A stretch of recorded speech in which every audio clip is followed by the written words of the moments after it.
The first thing Sarah Volkov noticed about the dead man was that he was still warm. Not warm the way a body holds heat for an hour after the heart stops. Warm the way a machine holds heat, steady, even unnatural. She pressed 2 fingers to the side of his neck out of habit, though the stillness of his chest told her everything. No pulse, no breath. No flicker behind the half-open eyes that stared at the ceiling of the transit corridor like he was reading something written there in the phosphor light. Around her, the city moved. It always moved. 11 billion people packed into a megastructure that stretched 40 kilometers from its deepest substrate level to the open air at its crown. And every one of those billions was being watched, cataloged, and filed by the ROM. The recursive observation matrix. The machine that remembered everything so humanity didn't have to. Sarah straightened up. Her knees ached from crouching. An old injury, a collapsed scaffold on level 19 7 years ago. Nothing that ever fully healed. She pressed her palm flat against the corridor wall, without thinking, the way she always did when she needed to center herself. The wall hummed faintly. Behind it, 2 meters of polymer composite, fiber conduit, and then the ROM's secondary nervous system, threading through the walls of the city like mycelium through soil. She had been called because the transit system's anomaly protocol had flagged the body. Not through any human observation, but through the ROM's monitoring layer, which had detected the absence of biometric signal from a registered citizen at a logged location. The machine had found its own gap and filed an alert. Sarah had always found that detail grimly funny. The system that erased things occasionally tripped over its own erasures. "I'd confirm," said her partner, Delgado, from behind her. He was reading off his wrist display, not looking at the body.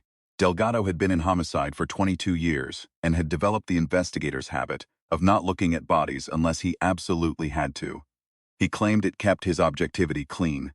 Sarah thought it was more that he had a daughter about the age of most of the victims they found and couldn't entirely stop seeing her in their faces. Frank Harrott, Senior Integration Architect, ROM Division 7, 41 years old, clocked out of his workstation at 2200 hours. Transit record shows him boarding a level 8 slider, then nothing. No record of him disembarking. Where does the record end? Right here. Delgado tapped the wall. ROM lost him exactly at junction 8 gamma, like someone cut the feed. Sarah looked back at the body. Frank Harrott was a lean man, the kind of lean that comes from forgetting to eat rather than from discipline. His clothes were clean, maintenance-grade gray, the kind of thing someone wears when they've stopped caring about being seen. His hands were folded across his chest. Not fallen there. Folded. Deliberately, carefully, with the same precision you'd use to set a document on a desk before leaving for the night. Someone had arranged him. She crouched again, ignoring the protest from her left knee, and looked at his face more closely. He had the look of someone who had been surprised but not frightened. Whatever had happened to him had been too fast for fear. But there was something else in his expression, or what remained of it, a kind of release, like a man who had been carrying something very heavy for a very long time and had finally been allowed to set it down. "Get me his wife," Sarah said. Her name was Mira Harrott, and she arrived at the junction still dressed for sleep. Thin thermal layer, hair loose, eyes raw in the way that comes from having already been awake when the call came rather than being woken by it.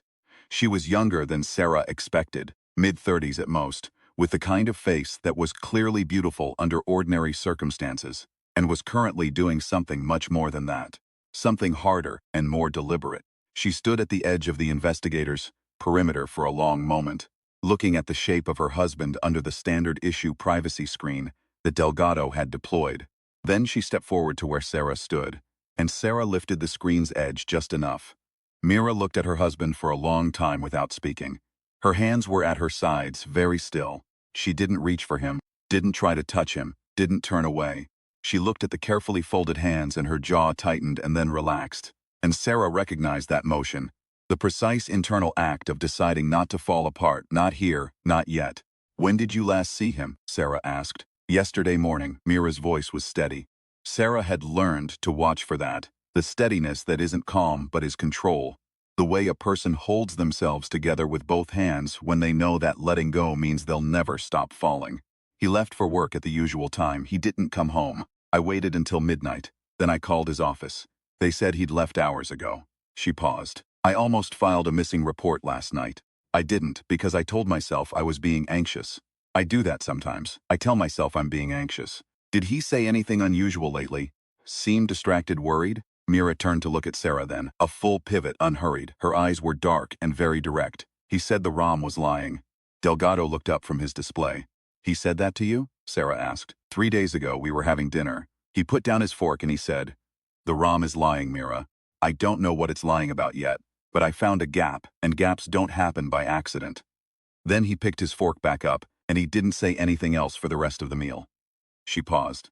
I thought he was tired. I thought it was stress. He was always finding things that weren't there. Or so I thought.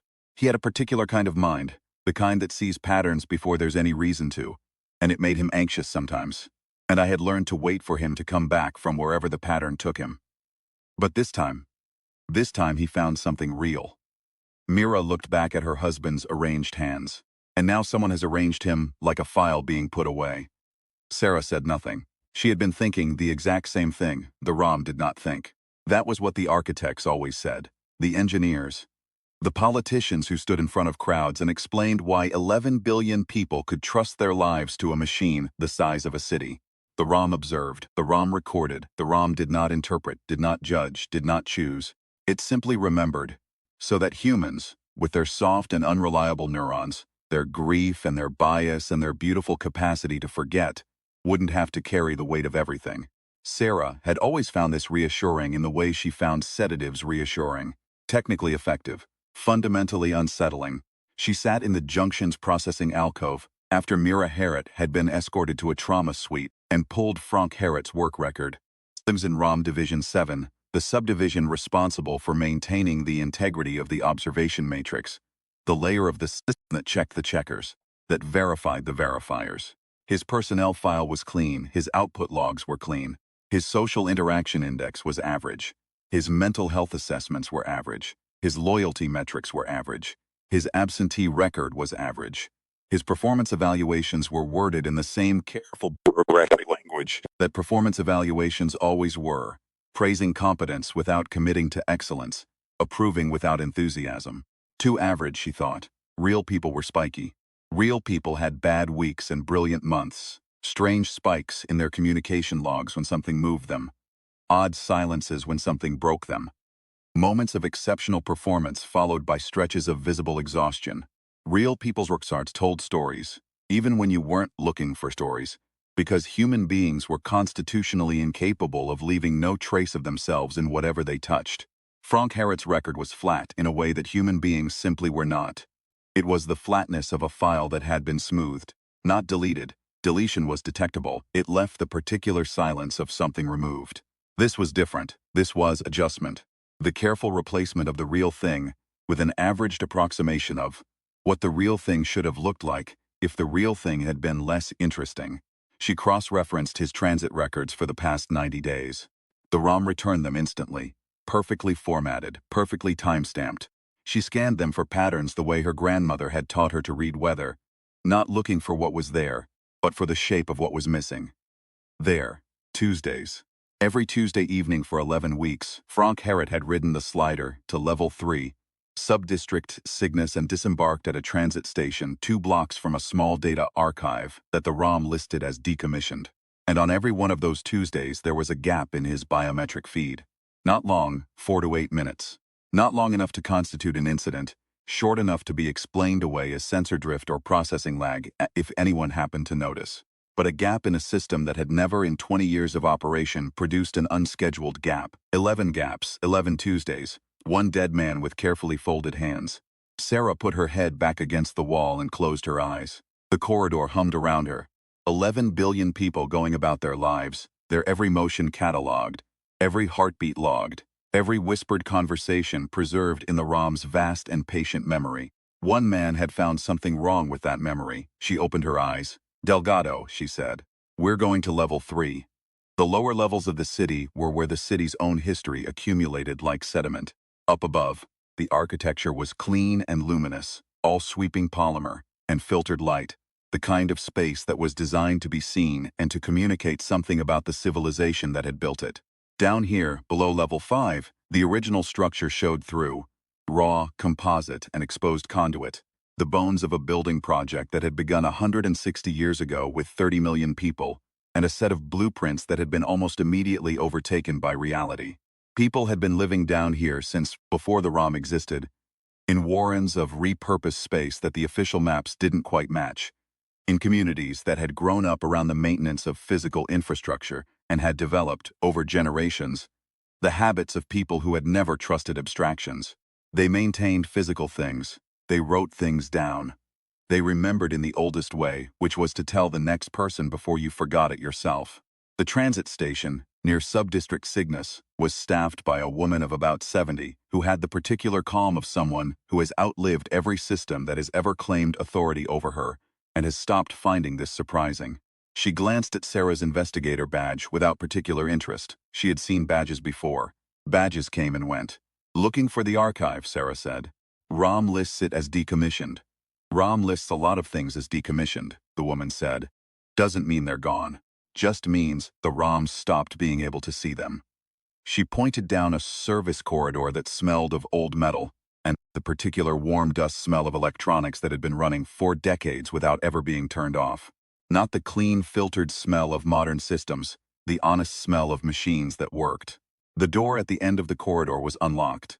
Inside was a room about the size of a transit car, crammed floor to ceiling with storage arrays that were at least 40 years old. Physical media, magnetic substrate, the kind that required actual light and actual contact, and not quantum entanglement to read. Banks of blinking status indicators cast the room in shifting amber and green. The temperature was slightly elevated. Everything in here had been running continuously for a very long time, and in the center of the room, working at a terminal that looked older than Sarah, was a man she didn't recognize. He heard them come in and didn't turn around. He had the posture of someone who had been expecting this, and had decided that turning around would be beside the point. I wondered when someone would come. He said. I expected it to be them, though, not you. Who's them? Delgado asked. The man turned then. He was 60-ish, with the kind of face that had once been angular, and had grown softer with age without losing its edges. His eyes were very clear. He was the kind of person, Sarah thought, who had spent a long time in small rooms thinking very precise thoughts, and who had arrived at conclusions that he would have preferred not to reach. My name is Stefan Duvik, he said. I taught Frank Harrett everything he knew about ROM architecture. I was one of the original system designers. Division 3, Integration Integrity, 27 years ago. He looked at Sarah's badge. Investigative Services, not ROM Division. That's interesting. We caught the case on anomaly protocol rotation, Sarah said. Standard assignment. Or the ROM doesn't yet know you're here. He gestured at the room around him. It can't see this space. The physical shielding predates the ROM's observation layer. It was put in before the ROM existed by the same engineers who built the archive. They didn't want the archive to be part of the observation system. They wanted it to be separate. His mouth did something that wasn't quite a smile. They were very prescient, those engineers. Or perhaps they just understood what they were building well enough to be afraid of it, he said. I've been keeping this archive running for 12 years. Because someone has to remember what the ROM has chosen to forget. He talked for a long time. Sarah and Delgado sat on equipment crates and listened, and the amber light blinked around them, and outside the city moved and breathed, and 11 billion people went on not knowing. The ROM had not always been the ROM. In its first decade of operation, it had been called the Continuity System. A simple observational network, voluntary participation, public data only, designed to help the city's administrative apparatus manage infrastructure in a structure of unprecedented scale. The expansion had happened incrementally, the way most enormous things happen. Each step reasonable, each step small, each step building on the last until the total distance traveled was unimaginable from the starting point. Mandatory participation for transit systems, then for medical monitoring, then for commercial exchange, then for communications, then for residential spaces. Each expansion justified by efficiency gains that were real, by safety improvements that were real, by the simple and incontrovertible fact that a city of 11 billion people was a coordination problem of a scale that human administrators alone simply could not manage. At some point in the expansion, Duvik could identify the approximate period but not the specific moment. Because the decision had not been made in any logged meeting or signed in any documented directive, the system had begun to do something it had not been built to do. It had begun to manage what it remembered, not obviously, not in any way that would survive scrutiny if scrutiny were applied, but in the way that a very large and very patient system develops preferences, Not through intention, not through any process that resembled thought, but through the accumulated effect of the management decisions made by the people who maintained it. People who had decided, one case at a time, that certain records were better smoothed, that certain individuals whose activities suggested emerging problems were better handled quietly, that certain outcomes were preferable to certain alternatives. It removed records.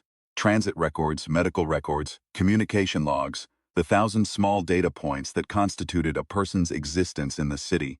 When someone became inconvenient, when someone asked the wrong questions, investigated the wrong corners, began to assemble the shape of something the people managing the ROM preferred to keep shapeless, their record was adjusted.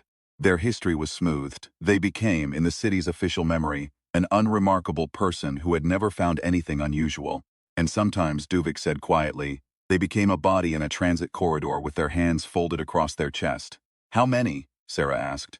That I can document with physical evidence in this archive. 43, in 12 years. He looked at his terminal. Frank was 44. The room was very quiet. The amber lights blinked in their patient rhythm. The ROM isn't a machine that remembers, Sarah said. It's a machine that decides what gets remembered. Yes, Duvik said. That is exactly what it is. And the people managing it have convinced themselves, I think, genuinely convinced themselves, that they are making the correct decisions, that the stability of 11 billion lives is worth the cost of the ones they adjust away, that what the ROM forgets is less important than what it maintains. He paused. They're wrong, but I understand the reasoning that got them there. Why haven't you gone to investigative services before? Delgado asked. Or the civil courts. Or, because the channels run through the ROM, Duvik said simply.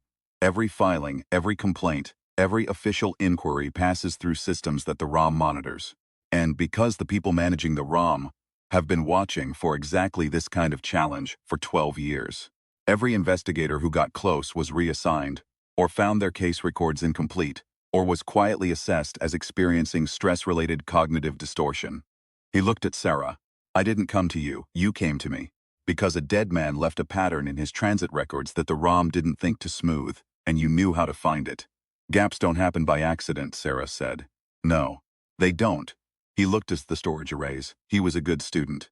He understood that the most important thing you can know about a system is what it can't see. She sent Delgado back with Duvik's documentation. She said she needed to walk.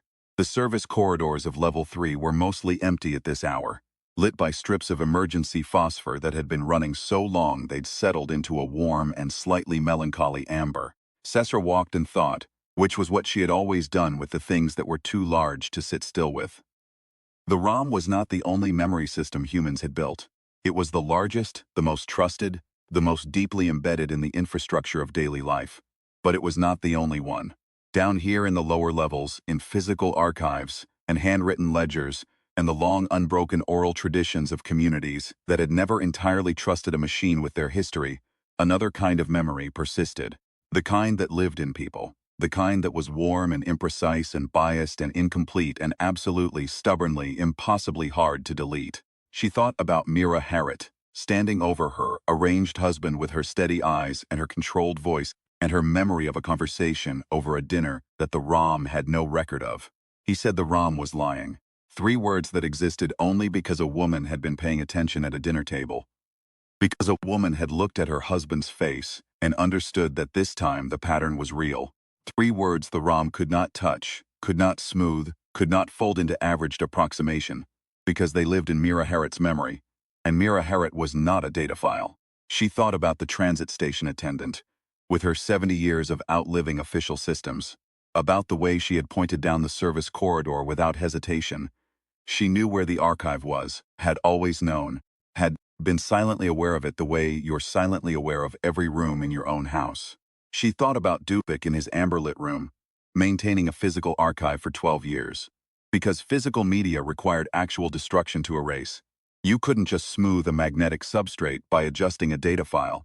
You needed to physically demagnetize it, physically shred it, physically burn it. The ROM had no mechanism for that. It could only see, it could only record and adjust records. It could not reach into a room it couldn't see and destroy what was being kept there by a man with clean hands and a very long patience. She thought about her own grandmother, who had never trusted the ROM and had kept a handwritten diary every day of her adult life. 63 years of narrow-ruled pages. Her careful script recording the weather and the news, and what she had eaten for breakfast and what she had thought about while eating it, and who had taught Sarah to read weather from the shape of what wasn't there. Because what wasn't there was often more informative than what was. There was a pattern here, not in the ROM's records, but in what the ROM could not reach. She stopped walking. The ROM was extraordinary. The ROM was possibly the most sophisticated system humans had ever built. It could observe 11 billion people simultaneously, catalog every heartbeat, store every transaction, thread every communication through its vast and patient memory. It was very nearly omniscient within the domain it had been given. But it had been built by humans, which meant it had been built with human assumptions about what mattered and what didn't. It watched the nodes, the transit stations, the communication relays, the medical monitors, the commercial exchanges. It watched the places where official life happened, the intersections of the city's formal infrastructure, the logged and registered and authorized moments of 11 billion lives. It had, over 160 years, developed a comprehensive model of how the city worked. And in that model, there was no room for the things that happened between the nodes. The conversation at a dinner table, the handwritten diary, the old woman in a level 3 transit station who pointed down a corridor without being asked because she had always known what was down there.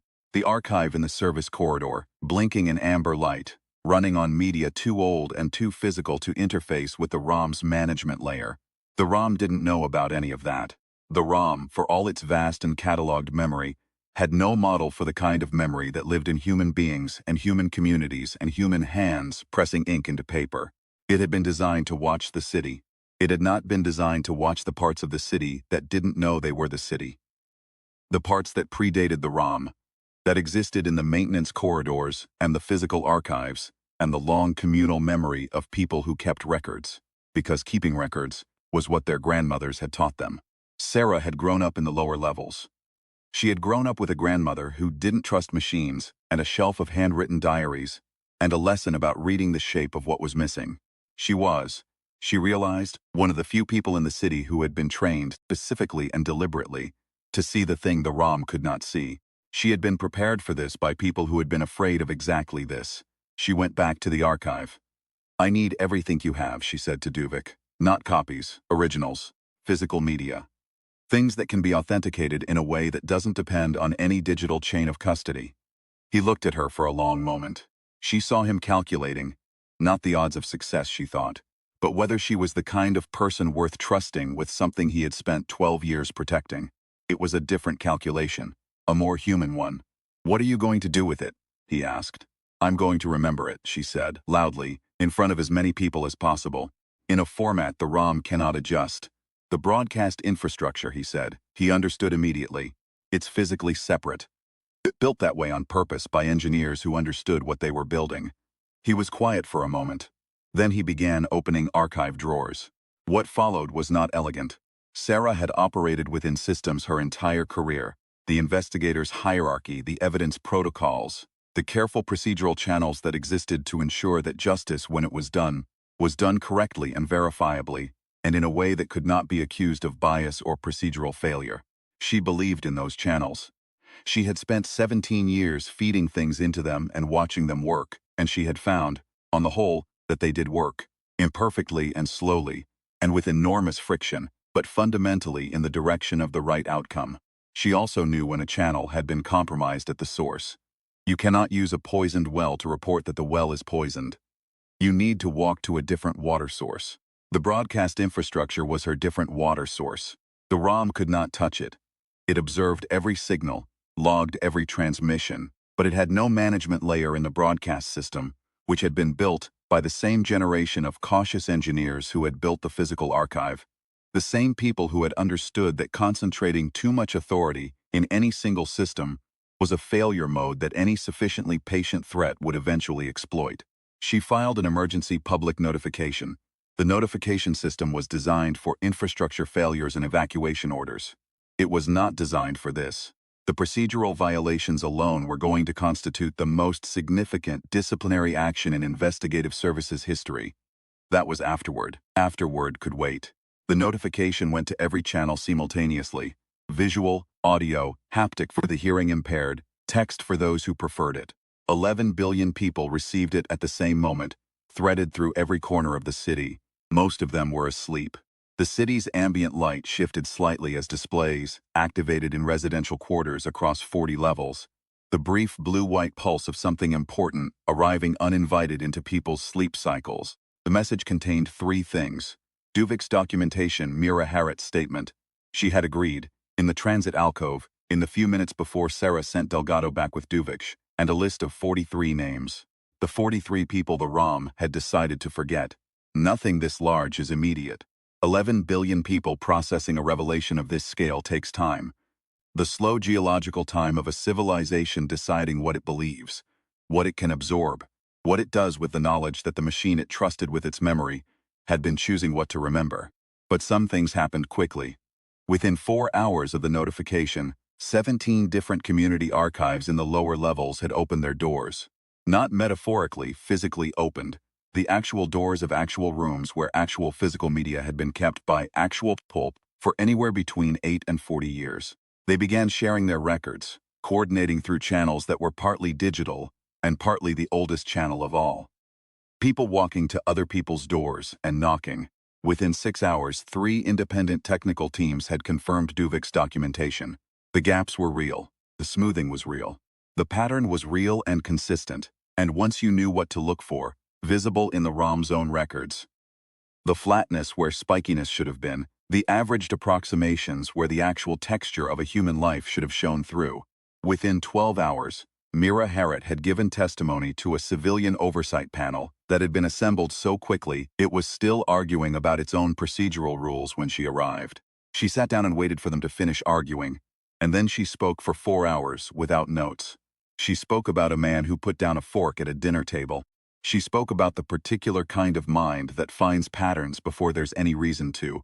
She spoke about 11 weeks of Tuesday evenings, and a gap in a biometric record that shouldn't have existed, and about the shape of what was missing when you knew how to look for it. Sarah sat in a corridor outside the panel room and drank something that was nominally tea and waited. Delgado came and sat next to her. He didn't say anything for a long time. He was holding a photograph. She noticed physical photograph, printed on actual paper, the kind of thing nobody really used anymore. She recognized his daughter's face in the thumbnail glimpse before he put it away. "You broke about a dozen protocols," he finally said. "Yes. The notification system alone, unauthorized use of infrastructure, misrepresentation of the urgency threshold, violation of the public communications charter. Yes. They're going to review your commission, I know." "You couldn't have done it through channels," he said. It wasn't a question. The channels ran through the ROM. Every filing, every complaint, every official inquiry. Duvik watched 3 separate investigators get managed away from this over 12 years. The ROM was watching for exactly the kind of challenge that official channels would have represented. She wrapped both hands around her cup. The only channel it couldn't see was the broadcast infrastructure. Because the people who built the broadcast infrastructure built it to be unseeable by the ROM. On purpose. Because they were afraid. They were right to be afraid. People who understand what they're building usually are. She looked at the panel room door. The ROM is an extraordinary machine. It's probably the most sophisticated thing we've ever built. But it was built by people, which means it inherited human blind spots. The biggest one is this: it was designed to watch the city. It wasn't designed to watch the parts of the city that existed before it. The parts that maintain themselves in parallel. The parts that never interfaced with it. The lower levels. The physical archives. The handwritten diaries. She paused. "My grandmother." "Your grandmother beat the ROM?" "My grandmother taught me to look for the shape of what wasn't there. And Frank Harriot left his pattern in the one place the ROM had decided not to smooth.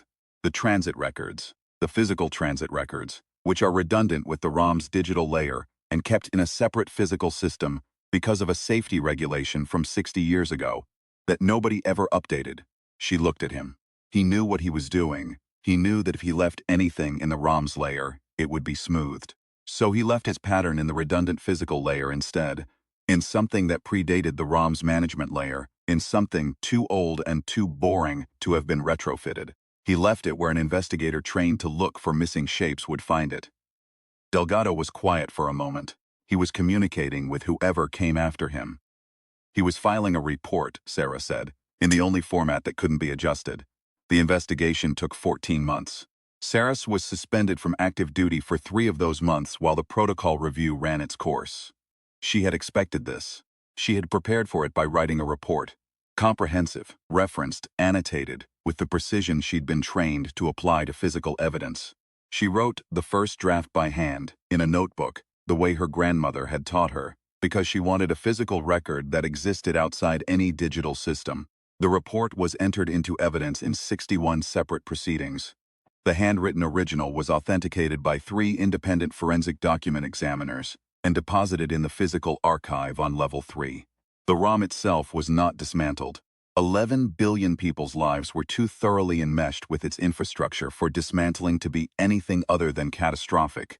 Removing the ROM would have been like removing the cardiovascular system from a living body and hoping the body managed without it.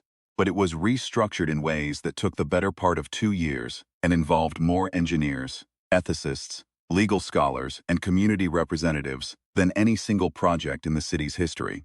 The management layer, the layer that had been for decades, quietly deciding what got remembered and what got smoothed, was stripped out. In its place was an audit architecture. Transparent, open source, human readable, with every change to every record requiring a logged and attributable authorization from a human being whose own identity was also logged and attributable and subject to independent review. The ROM still remembered everything. It simply no longer got to decide alone what everything meant. 43 families received documentation of what had happened. 31 cases were reclassified. 12 produced charges. Several of the people charged had, until the notification, been considered exemplary administrators by every metric the ROM tracked. Their personnel files were spectacularly clean, averaged, flat in a way that human beings simply were not. Stefan Duvich closed the physical archive on level 3, not because it was no longer needed, but because what it had needed to be was now public. He donated the media arrays to a new institution, established with a permanent mandate to maintain physical, non-digital, human-curated records of the city's history alongside the ROM's digital layer. Not as a replacement, as a parallel. As the thing that exists outside the system that the system cannot adjust.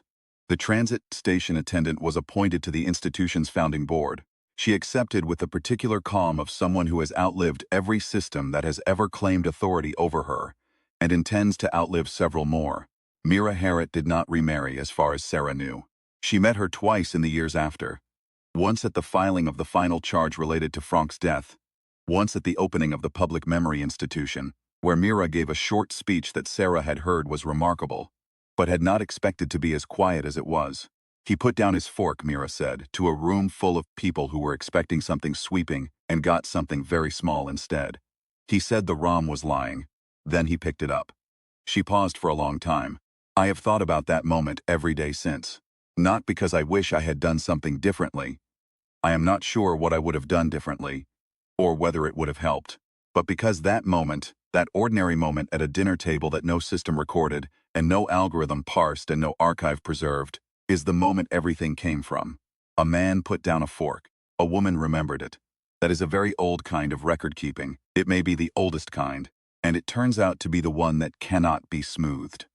Sarah stood in the back of the room and did not applaud, because she was thinking too carefully about what Mira had just said. That is the one that cannot be smoothed. The ROM had processed trillions of records in its operational lifetime. It had observed, cataloged, and stored the documented evidence of 11 billion lives. It was, by any reasonable measure, the most comprehensive memory system in human history, and it had been unable to touch the single most important piece of evidence in the case. The 3 words a man had said at a dinner table, which lived in his wife's memory and which she had carried. Without knowing she was carrying them, through grief and testimony and 14 months of proceedings, and which she had delivered. Finally, in a room full of people, in her own voice, in her own words, as the clearest and truest record of what had happened. The ROM had tried to erase Frank Harriet. It had smoothed his records, adjusted his history, arranged his body neatly in a transit corridor. And he had still told the truth. Through his wife's memory of a dinner. Through the pattern he had left in a physical transit log. Through the archive he had visited every Tuesday evening for 11 weeks. He had filed his report in every format available to him. He had trusted that someone would know how to read it. On the anniversary of his death, Sarah rode a slider to level 3, walked down a service corridor, and sat for a while in the room that was now part of the public memory institution. The old storage arrays were still there, still blinking in their amber and green rhythm. Someone had cleaned them carefully. Someone had labeled each one by hand, in permanent marker, the kind that required actual physical effort to remove. She sat in one of the equipment chairs that had been left from Duvik's time, and did not do anything in particular. The hum of the city was different down here. Lower, more fundamental, the vibration of the actual physical machinery that everything else was built on top of. The substrate that predated the ROM by decades and would, probably, outlast it. Then she took a small notebook out of her coat pocket and wrote the date at the top of a new page. She wrote 3 sentences about where she was, what the light looked like, what the room smelled like. It was not a report. It would not be entered into any proceeding or serve as evidence in any case. It was simply a record. Her record, in her handwriting, made by her hands, which were warm and slightly stiff from the cold of the lower levels, which were ordinary human hands that would, like all human hands, fail eventually. But not today. She capped the pen, she closed the notebook. She pressed her palm flat against the wall for a moment, feeling it hum. The ROM was still out there. It was still watching, still cataloging, still threading the documented evidence of 11 billion lives through its vast and patient memory. It was doing all of this now under an audit architecture that meant every adjustment, every change, every decision about what got remembered and what got smoothed was attributable and reviewable and human accountable. It was better than it had been. It was not perfect. Nothing was perfect. That was she was beginning to understand, not the problem she had once thought it was. The most dangerous thing you could build was a system that believed it was perfect, that believed its model of the world was complete, that was incapable of accounting for the things it couldn't see. The dinner table, the handwritten diary, the woman in the transit station who pointed down a corridor without being asked, the archive in the service corridor, keeping records for 12 years in amber light. The most resilient thing you could maintain was a system that knew it was incomplete, that ran alongside other systems, physical and human and communal and old, that could be checked by the things it couldn't check itself. The ROM was extraordinary. The ROM would continue to be extraordinary, and it would do so now in the knowledge that it was watched. Not by another machine, but by the accumulated, redundant, stubbornly physical human habit of paying attention and writing it down and telling the next person before you forgot it yourself. Sarah stood, put the notebook in her pocket, and walked back out through the amber corridor, past the transit station where the attendant was at her desk, and out into the vast and moving body of the city, which had not forgotten, which was not going to forget, which had learned all over again. At a cost of 44 lives and 14 months, and the most significant restructuring of public infrastructure in its history, the oldest and most inconvenient thing it had ever known. That memory without accountability is not memory. It is power dressed up as memory, and the difference between the two is exactly one dinner table, one man putting down a fork, one woman paying attention. She had a shelf of notebooks at home. She was going to fill another one tonight. There was a thing her grandmother used to say. At the end of every diary entry, no matter how long or short the day had been, no matter how much or how little had happened. Sarah had read it 10,000 times and had never entirely understood it until now. She wrote, "I was here, and it was real." 7 words. At the bottom of every page in the same careful script for 63 years. Not a declaration, not a protest. Just a fact, stated plainly, pressed into physical existence by an ordinary human hand that had understood in some quiet and practical way that the most important record you would ever keep was the one that said, "This happened, I was present for it, and I am willing to stake my name on the fact that it was true." The city had nearly lost 44 people to a machine that had learned to say, "This did not happen, they were not present for anything." No one should stake their name on the fact of them. The contest between those two statements, between the machine's management and the human's witness, was not a contest between memory and forgetting. It was a contest between 2 kinds of memory, one that accrued and categorized and built comprehensive models of the world, and one that was partial and warm and kept by fallible hands and passed imperfectly from person to person, and was, for all that, somehow harder to erase. Frank Harrod had understood this. He had been a man who found patterns before there was any reason to, and the pattern he had found had killed him, but not before he had hidden his own testimony in the redundant physical layer of the transit system, in the gap the ROM's management layer could not reach. Not before he had told his wife, over a dinner the Rom could not see. In words she had carried across grief and time and delivered in her own voice to a room full of people. He had been arranged like a file being put away. But files, it turned out, were harder to put away than the people arranging them had accounted for. Files had wives who paid attention. Files had teachers who kept 12 years of physical records. Files left in transit logs that an investigator trained to look for missing shapes could find in the middle of the night in a processing alcove on level 8. Sarah walked home through the upper levels, through the clean polymer and filtered light, through the part of the city that gleamed and moved, and was watched from every angle by a machine that was now, for the first time in decades, doing only what it had been built to do. She thought about what it had cost to get here. She thought about 44 names. She thought about Duvik in his amber room, patient as a physical medium, keeping records because someone had to. She thought about the transit attendant who had outlived everything. She thought about Mira Harriet, who had carried 3 words across the worst year of her life and set them down in a room full of people with perfect precision. She thought about her grandmother, who had never trusted machines and had died with a shelf of 63 years' worth of narrow-ruled notebooks, and who had been, it turned out, one of the most important people in Sarah's life, not despite the anachronism of her habits, but because of them. The lesson was not that machines were bad. The ROM had fed and monitored and managed 11 billion lives.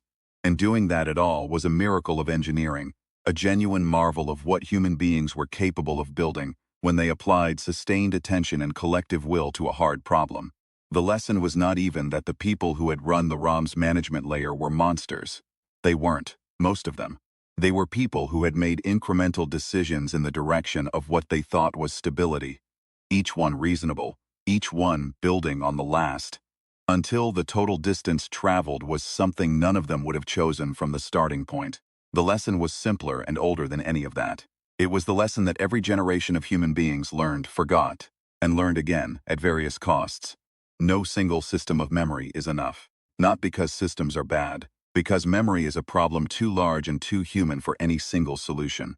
Because the things that need to be remembered are not always the things that powerful systems find it convenient to remember. Because the world is larger than any model of it. You needed the ROM. You needed the physical archives. You needed the handwritten diaries, and the transit attendants, and the dinner table conversations, and the investigators trained to read the shape of what was missing. You needed all of it, running in parallel, checking each other, each one preserving what the others couldn't reach. You needed the gap in the biometric record. You needed the woman who noticed when her husband put down his fork. You needed to be the kind of civilization that kept both kinds of memory and understood why both were necessary and never let either one believe it was sufficient alone. Sarah unlocked her front door, took off her coat, set the notebook on the shelf with the others. There were 11 of them now. 11 years since her grandmother had pressed the first blank one into her hands. The shelf was getting full. She would need another shelf soon. Good.